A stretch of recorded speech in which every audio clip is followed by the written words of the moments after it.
I think I knew that was it. Max Verstappen, you are the world champion! 10 years ago today, a teenager was handed a seat at one of the biggest teams in Formula One, not because he earned it through a normal path, but because Red Bull made a ruthless call that shocked the entire paddock.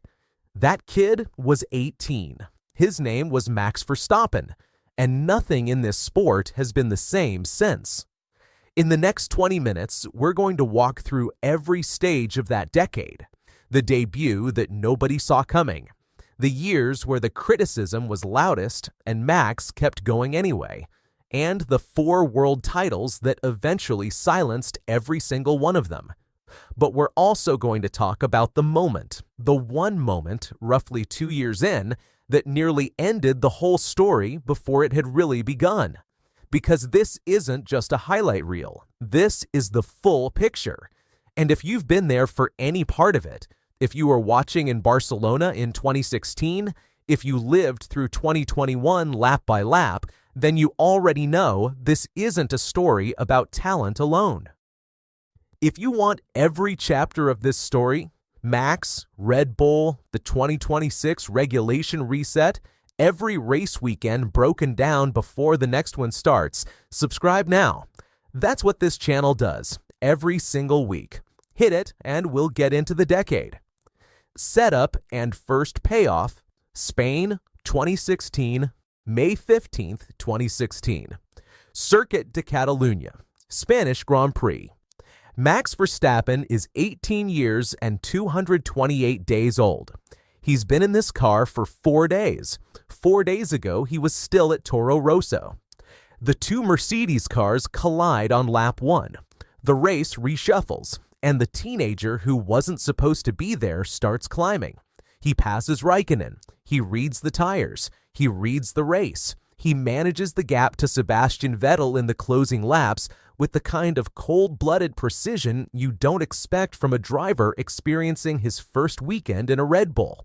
And with 14 laps to go, Max Verstappen crosses the line first, the youngest race winner in Formula One history, a record that still stands today.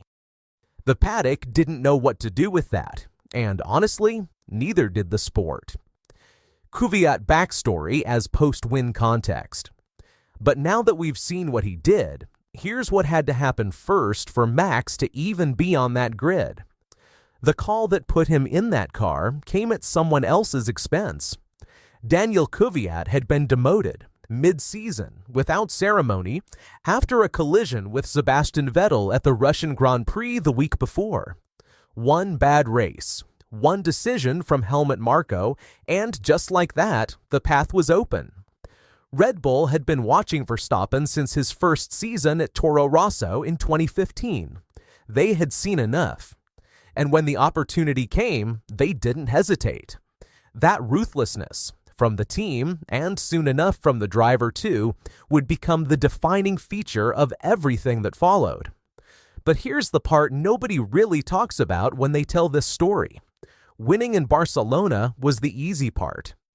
What came next, the 2 years between that debut win and the moment Max actually became the driver we know today, that period nearly cost him everything.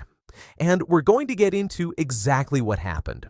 The Toro Rosso years, the 2017-2018 rough patch. Let's go back a step first, because the Barcelona win can create a misleading narrative if you're not careful. The full story starts earlier, in 2015, when Max Verstappen made his Formula One debut at the Australian Grand Prix in Melbourne. He was 17 years and 166 days old. Not just the youngest race starter in history at that point, but visibly, obviously, different from anything the sport had produced in a generation.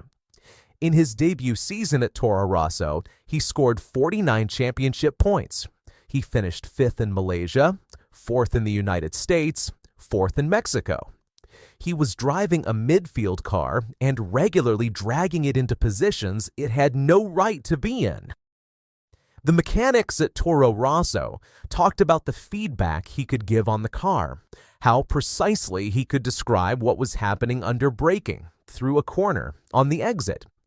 Engineers twice his age were learning from what he was telling them over the radio.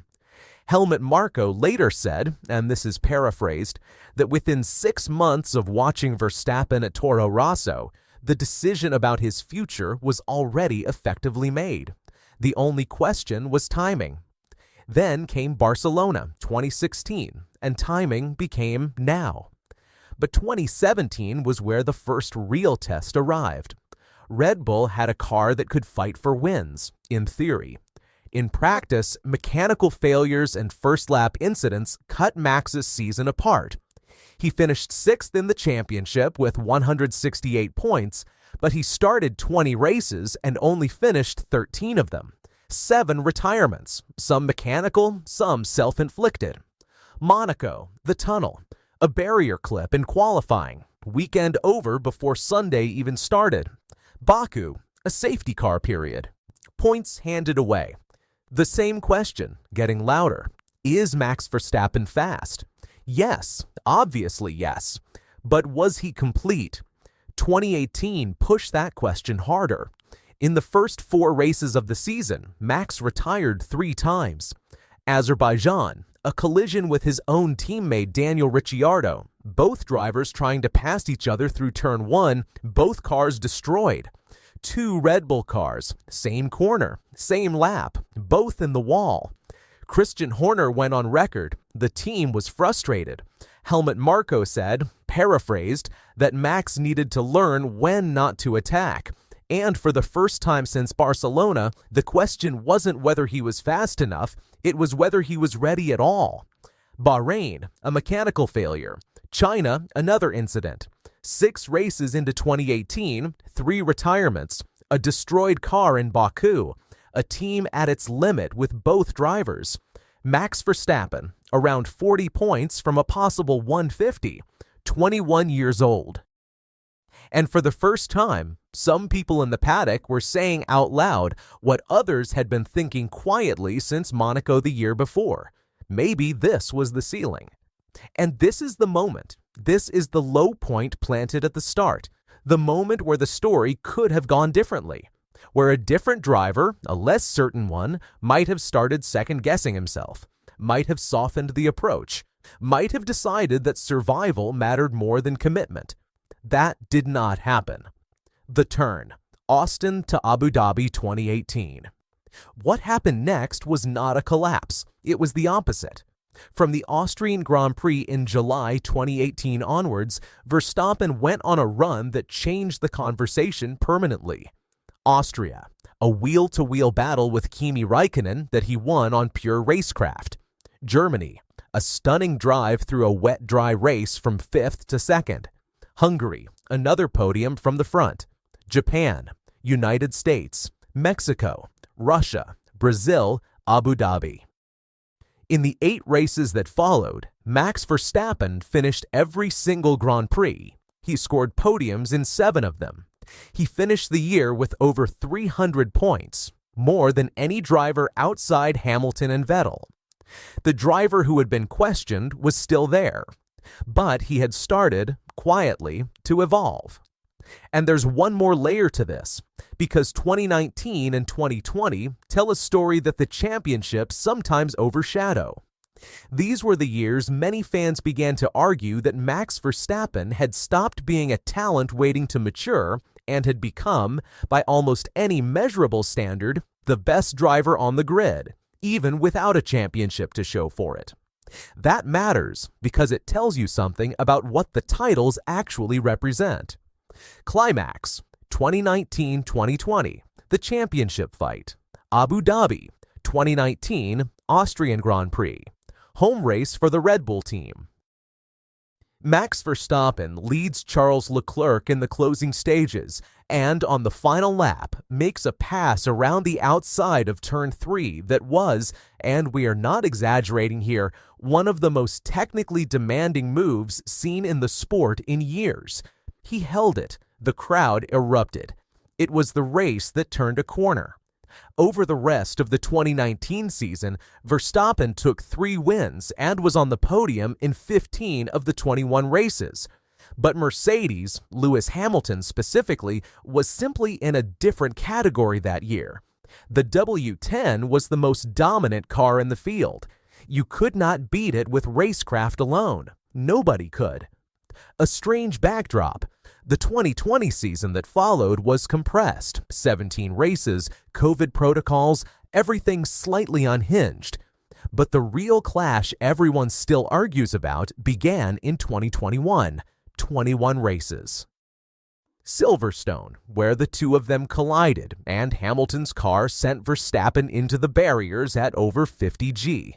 Monza, where they tangled again under the safety car and both retired. Brazil, where Verstappen drove from 7th on the penultimate lap to take the win with a move that, to this day, splits opinion on whether it should have been penalized. Coming into Abu Dhabi for the season finale, the gap was just 8 points in Hamilton's favor. 8 points after 21 races of chaos, collisions, and controversy. Abu Dhabi, final lap. What happened in those closing minutes has been debated, dissected, and relitigated 1,000 times since.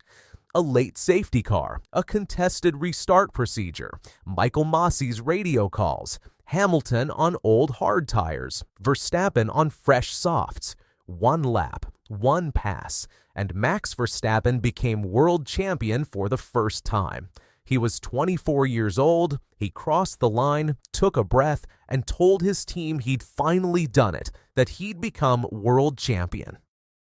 3 words that followed 6 years of doubt, criticism, crashes, and near misses. Titles 2, 3, 4 building to peak. If 2021 was dramatic, 2022 was dominant. A new regulation era, new cars. And Red Bull, with Adrian Newey's RB18, produced what proved to be the most complete package on the grid. Verstappen won 15 races out of 22. He clinched the championship in Japan, with 4 races still remaining, with more than 100 points in hand. He finished with 454 points, a record at the time. The driver who had once been questioned for inconsistency had become, statistically, the most consistent point scorer the sport had ever produced in a single season. And then 2023 happened, and the conversation changed from great champion to something else entirely. 19 wins from 22 races, 10 consecutive victories, a record that had stood since Alberto Ascari in 1952 and 1953, and that had never been broken in the modern era. Verstappen started clinching the 3rd title before most fans had fully processed the fact that 2022 was over.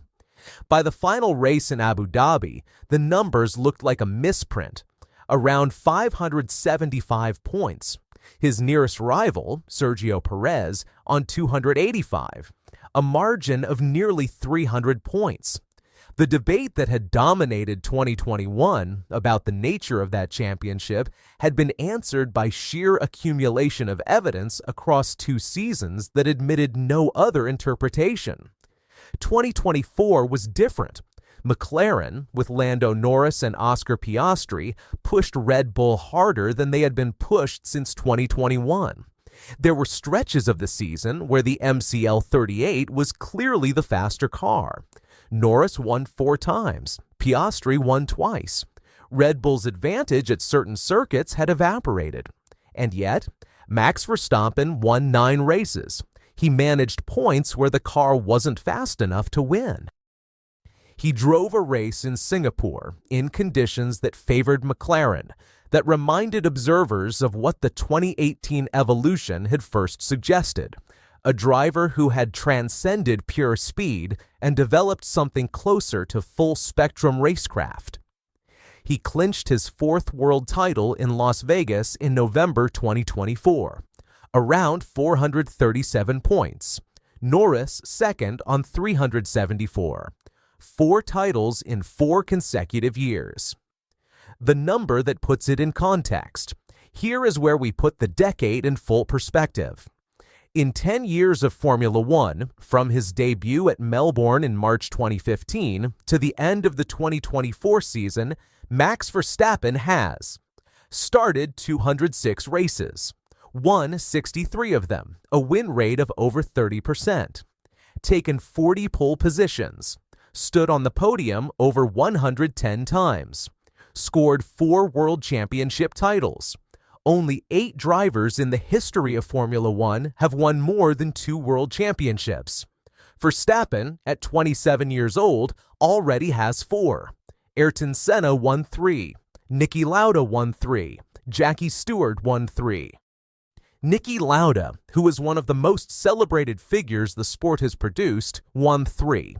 Max Verstappen has 4, and he is almost certainly not done. Resolution and takeaway: what this decade actually proved. But statistics, as useful as they are, don't capture what made the last 10 years feel different for those of us who have been watching. What Red Bull bet on in 2016 when they pulled Kvyat and put an 18-year-old in that car was not just talent. Talent is common enough in Formula One. What they bet on was a kind of certainty, a driver who, even as a teenager, carried himself as though the result he was about to deliver was already decided. That is rarer. And over 10 years, that quality, call it composure, call it confidence, call it something harder to name, never left him.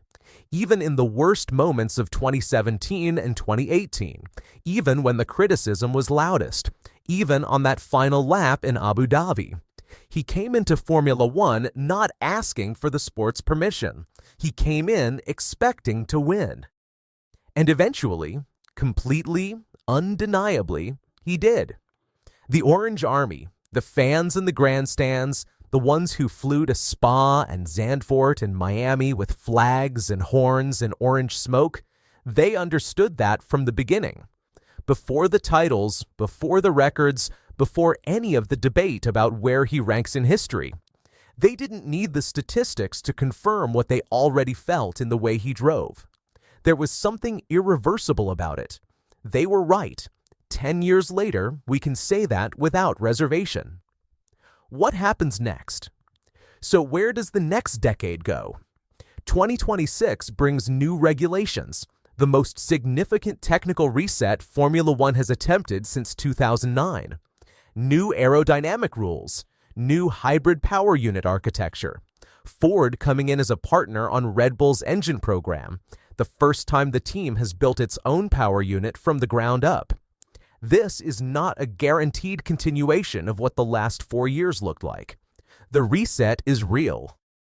The competition, Ferrari, Mercedes, McLaren, all believe this is the regulation cycle where the gap closes.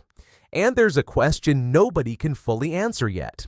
What does Max Verstappen look like when the car beneath him is not the fastest on the grid for an extended period? We saw glimpses of the answer in 2024. We may get a much fuller picture in 2026 and beyond. That story is just beginning, and frankly, we can't wait.